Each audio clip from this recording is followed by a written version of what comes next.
Bismillahirrahmanirrahim. Assalamualaikum warahmatullahi wabarakatuh. Nama saya Zamzila binti Ahmad, berpangkat Agency Director bersama dengan syarikat SB Partners Sdn Bhd.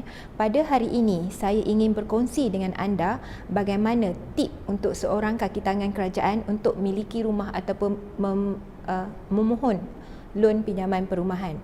Sebagai seorang kaki tangan kerajaan, anda perlu untuk mengenal pasti ataupun mengenali tip-tip untuk membeli rumah. Yang pertama, sebagai seorang kaki tangan kerajaan, anda layak untuk memohon dengan menggunakan loan bank dan loan LPPSA. Untuk seorang penjawat awam, anda jangan lepaskan peluang keistimewaan ini, iaitu gunakanlah loan pinjaman perumahan sektor awam LPPSA, iaitu untuk mengguna loan LPPSA.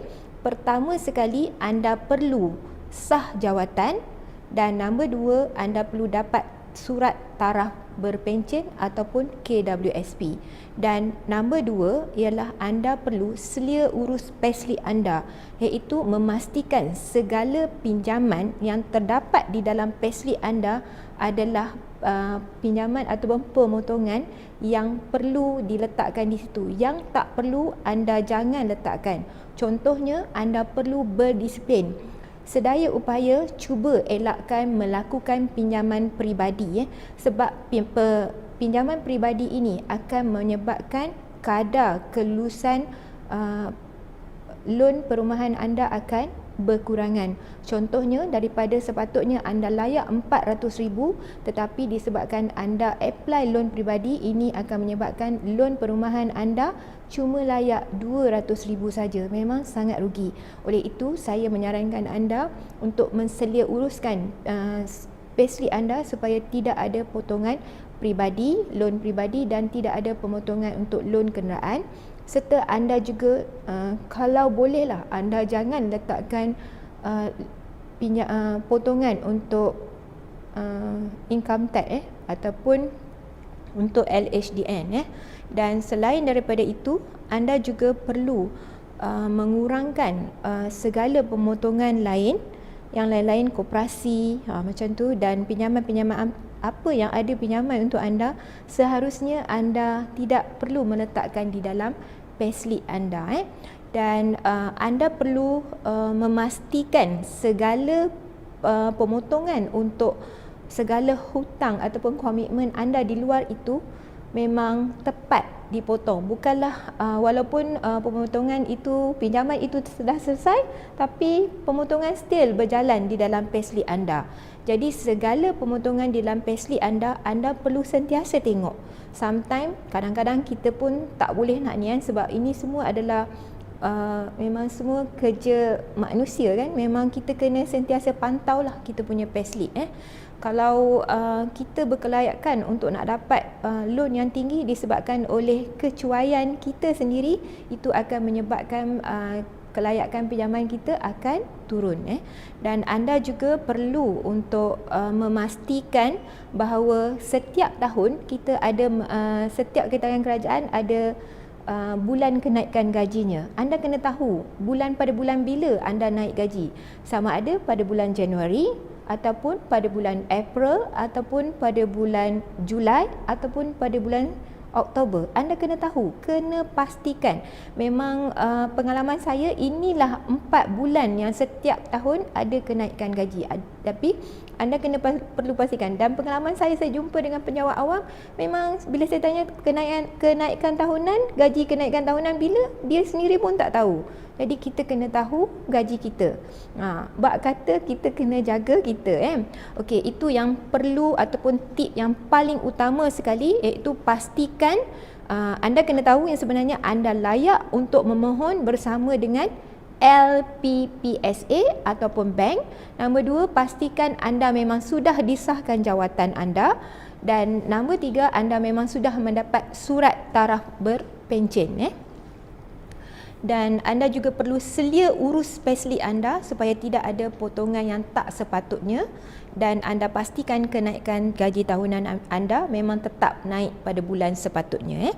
Okey, dan saya akan menceritakan serba ringkas untuk anda step-step di dalam proses membeli proses pinjaman perumahan, iaitu step pertama, semak kelayakan. Semak kelayakan payslip anda. Yang saya cakap tadi, tip tu adalah anda kena pastikan payslip anda tu memang berdasarkan gaji pokok anda, memang betul lah anda layak. Contohnya gaji pokok campur dengan allowance tetap, anda layak 400,000.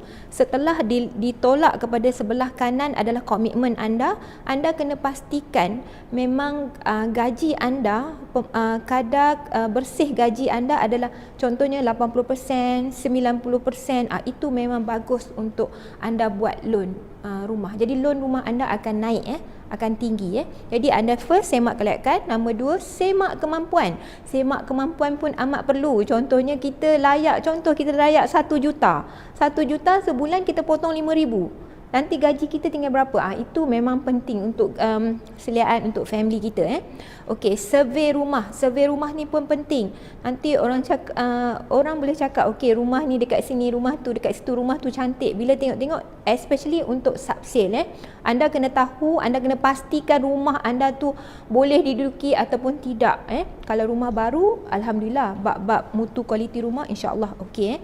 Dan anda kena jumpa dengan perunding hartanah. Kita sebab maybe kita tak ada pengalaman, jadi jumpa orang yang lebih berpengalaman dalam hal proses beli rumah, supaya tidak waste time. Kita tahu, kita jumpa dengan pemaju yang betul, tak tipu, kita tak ada penipuan lah. Lepas tu bila anda jumpa dengan perunding, anda boleh booking unit dengan perunding, perunding rumah anda, dan lengkapkan dokumen. Kalau perunding tu bagi tahu kena lengkapkan, sediakan IC, sediakan surat pengesahan jawatan, surat taraf berbencen, anda kena sediakan, bagi kerjasama. Dan apply loan. Apply loan, anda jumpalah dengan perunding, perunding akan membantu anda untuk seolah-olah anda seperti tanda tangan saja. Contohnya kalau anda jumpa dengan konsultan kami, dengan SB Partner, anda cuma perlu tanda tangan dan berikan dokumen yang diperlukan. Tak perlu pun nak susah hati, nak pergi urus lawyer, nak buat apa semua, tak perlu. Memang sangat mudah bersama dengan SB Partner. Iklan sebentar. Lepas tu anda perlu ke site visit. Kalau anda nak pergi site visit, anda pergi. Dan anda pun kalau beli rumah yang dah famous, dah tahu, kita tak pergi site visit pun bagi saya apalah. Sebab rumah kalau dah jual dah beratus ribu unit, memang dah okey kan. Lepas tu anda akan dapat surat tawaran. Selepas kita apply loan, kita akan dapat surat tawaran daripada LPPSA ataupun bank. Surat tawaran ini menyatakan bahawa kita sudah layak, anda telah ditawarkan untuk loan sekian-sekian. Surat ni anda kena signature lah, memang anda setujulah nak beli. Dan SPA. SPA ni Sale Purchase Agreement. Ini pun anda perlu signature every page. Anda perlu beri kerjasama selepas SPA, dan akan keluar gadaian. Gadaian tu bermaksud rumah kita dicagarkan kepada bank ataupun rumah kita dicagarkan kepada LPPSA. Itu maksudnya. Dan selepas gadaian selesai, bila rumah pun dah siap dibina, anda akan dapat serahan kunci. Anda kena pergi masa serahan kunci tu, pergi ambil kunci. Nak duduk rumah kena ada kunci dan kena ada signature. Dan masa ni lah akan kita kena bayar macam TMB ke meter, TMB meter air macam tu. Dan selesai. Dah selesai urusan rumah anda. InsyaAllah saya berharap supaya anda dapat bertemu dengan konsultan yang memang dapat membantu anda. Sekian, terima kasih daripada saya dan SB Partner.